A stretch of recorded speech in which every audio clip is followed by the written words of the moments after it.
Welcome once again to the Gulenko.com recruitment show.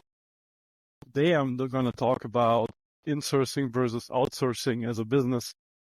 This will be a very general talk about the upsides and downsides of all this and how I did that at coderfit/Gulenko.com recruitment. In the beginning of the whole company, I started off as really one-person show, connecting programmers with jobs and then making money off of that based on commission. And I always was the person who rather would do stuff myself than pay people. Part of the reason is obviously that we never had much money, and always the mentality of where I'm from is like, okay, do it yourself. You learn something, it's cheaper, and you get the result that you can trust. So basically I did everything. I did obviously the recruiting part, talking to candidates, the sourcing part, the search, the accounting, the bookkeeping, the taking care of the government contribution, social, all that.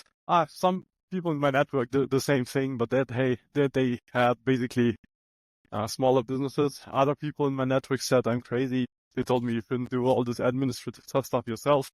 Especially tax advisors would tell me, oh, don't do the accounting stuff, you should focus on your business. But back in the day, like 10 years ago, I was super young, had the energy, and I was like, there's no problem for me to receive like the government letter about the pension fund stuff. I'll read it and take care of that. Now, 10 years later, of course, my situation is different, and I struggle to find the time to take care of everything. But let's go back to the beginning of my company, Gulenko.com recruitment, back then CoderFit. Well, I really did everything myself. So like a big part of not really. So basically the part that other people would watch TV, I would have free time, do free time activities, I would do just like the admin stuff, the accounting and stuff, and the, normal work day I would spend with like recruiting activities. Yeah, that's was like that for a couple of years. Then when we hired people, we were working together with freelancers, people who work with us on a regular basis. Also, the business grew. Obviously, there was less and less time for the accounting stuff. And also, we did some, very, very badly optimized things. So we had to pay much more taxes than we would have with another company structure. I'll talk about this maybe in a separate episode. And then I decided, okay, no, I need to, work with somebody together. And then at the same time, I also started to really work with people and outsource more these several recruitment activities such as sourcing to other people. But then I noticed that actually the effort to communicate, right, is basically non-trivial. So the difference between doing stuff yourself and outsourcing it is quite huge. When you do it yourself, right, what you have to do, you find out how to do it, you do it, the result, there's no communication overhead. However, if you work with somebody, you have to tell them, okay, this is the task. Then this is the context. And then in 99% of cases, there'll be a question about what you're want them to do because they like the full context. And then the whole ping pong starts with communication, right? Either it's synchronous, a phone call or an email. Everybody who ran a business knows what I'm talking about. This can be extremely time consuming and effortful. At the end of the day, you have to check the result also. So this is very often actually so big and non-trivial that, I sometimes regret hiring people for stuff and letting other people do stuff. This might sound very weird, but that is the reality. Because the moment you, have other people do the accounting, the website, specific small stuff, anytime you have a trivial thing to adapt, you will have to talk to this person or they're on vacation. So you still, have another thing open that you could do if, you would do it all yourself, right? So in parallel, I discovered there's significant amount of people, they, do stuff themselves. One person I know that it's they have basically a fine, let's say investment business, rather big actually. And they actually they a little bit almost bragged that, the website is made with Wix or something. The accounting is so simple that they can do it themselves because they're essentially, just very recurring elements. Then the only thing they cannot do themselves is the audit. So by law, they have to have an audit because they get bigger, you collect money from other people. That's why. And this like one person, also LLC. And back in the day, I was like, oh, wow, this like person makes so much money, but they can't like, why don't they, pay people? And now I understand, because every time this person is like super busy, probably works 14 hours a day looking at companies and, like one of the, I don't know, probably 100 best people in the world at what they do.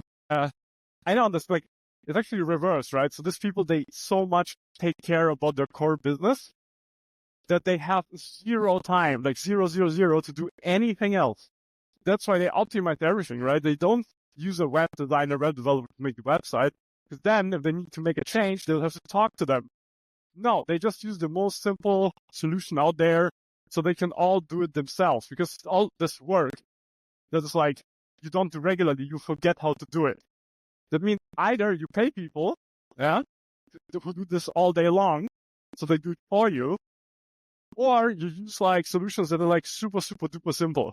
And for everything in the world right now, because of software, AI, and automation, we have like super convenient solutions, right? Where it's like, okay, to make a change on the website, you don't have to talk to a web developer, not even to learn WordPress or anything like that. Like there's stuff much, much simpler. And that person actually made me think that I'm at it, like in a way, a little bit dumb, because like I should should have maybe done the same.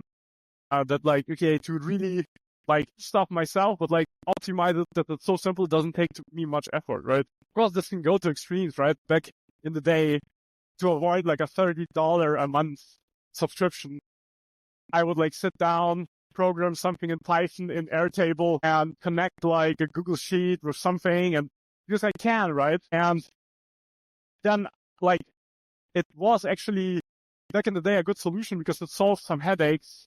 But then if you need to like make a change, it's not like a 2-minute change. It's like, okay, where is this like, algorithm? This like, how can I adapt this process in the IT? And then immediately you are not spending like 2 minutes, but like more like 20 minutes or 2 hours to adapt that, because you're not doing it every day to make like a change in the process of like whatever candidate submissions, emails, tracking of stuff. And that is like a huge pain, right? So taking the time to really analyze the process and thinking, okay, should I like do it myself? Should I outsource this to like a person, or should I even invest more time and find like a web app AI solution that does it for me more or less? I think the last version is actually the absolute best, because then you're like this investment guy I'm talking about, who literally like, it seems like, oh, he's cheap, he can't like afford an accountant. Like, no, or like a web developer. No, definitely not. She can't afford that financially, but you can't afford it with like mental effort to write an email. Hey, can you make this button blue? Like this guy has no time for that.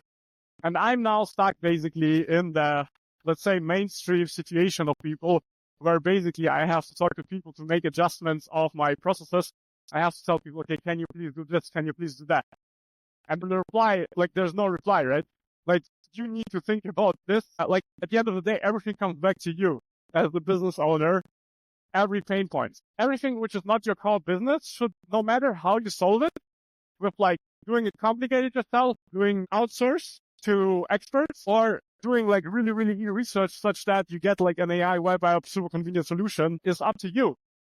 But every action, doing taxes, accounting, doing the button blue on your website that previously had another color, this has to be like an atomized action. I just invented this term. So this means that you can do it you can do it in one go. It doesn't have even to be fast. It doesn't have to be like 2 minutes. It can be like 40 minutes. But it has to be like you do the action and then you don't need to think about it anymore.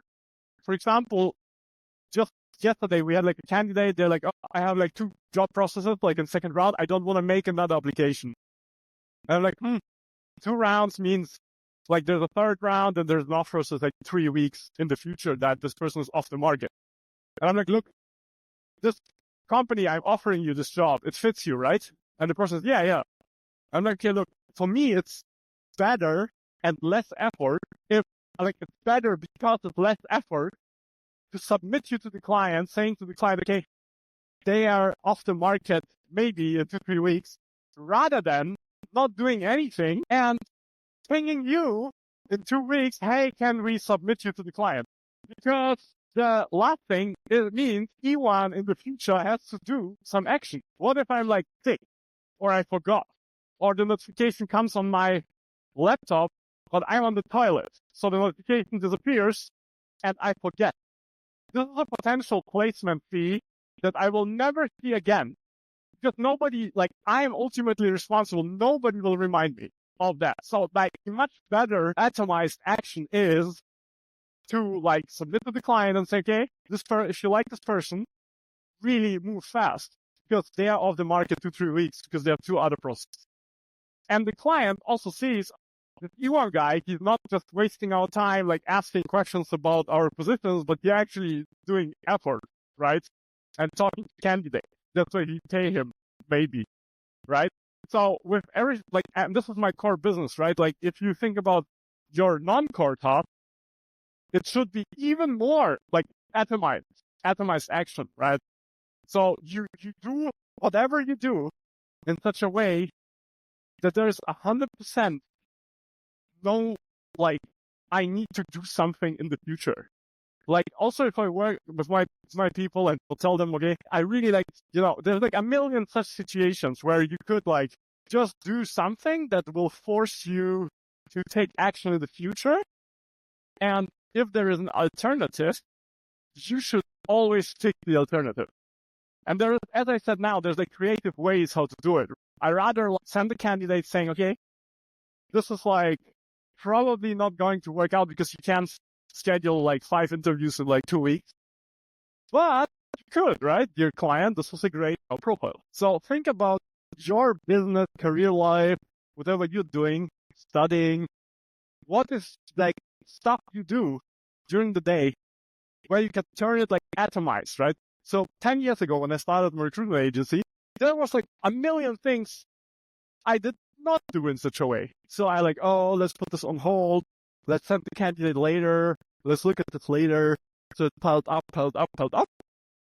But I could handle it because like, I was like much younger. So I basically had like unlimited energy. When I talk to people back then, I'm like, literally told people like one of, in my like network, it's like a lawyer, right? And they like him. And I'm like, why don't you, run a lawyer recruitment agency? And they went like, yeah, I'm not like that communicative of type of person. I'm like, I don't know what they're talking about. And what they meant was like this recruitment stuff. Actually, if you're like a normal person, probably can't handle it like even for a week, right? But when I was like 10 years younger, I did not notice the energy drain, right? From all the small interactions and non-atomic actions that like are holding you back. I did not notice any, oh, I feel tired or something like that. Now, 10 years later, I do. So I need to optimize all the actions, especially those non-crucial to the business, that are like sucking energy because I had to like think of them in the future and like do something. So try to make it such the default is you like have a result, you move forward, but you're not like forcing your future self to do stuff. This is like the worst, all right? This is like when you, I don't know, that's a stupid example, when you like overeat, right? You eat too much for like months and months and months, you get like super fat or like a little bit fat. What does it mean? In the future, you will have to have some time where you do not eat, where you literally go weeks and weeks and weeks and weeks, where every evening you go to bed hungry. Like that is the reality, right? If you do not do this, like this future action of a little bit suffering, which is not really suffering, actually, if you think about it, like it's not, hunger is not actual pain. If you like ever did like a proper, cutting phase, it starts to become actually quite, just it's somewhere in the back of your head. You're not like thinking about this. Like my hair has a dark color. I'm thinking, oh, my hair is dark. I'm not blonde. I'm not thinking about it. It's just there. It's like with the hunger feeling in a proper diet, properly organized, it's like that. So like killing you shouldn't feel like that, right? So just like you're saying, like don't overeat ever for months and months and months, right? Then you will not like in the future have to do some extra thing like a stupid diet or something like that. So that's the same here. So I leave you on this note and think what you can do to force yourself to have to do stuff in the future. Have a good rest of the day.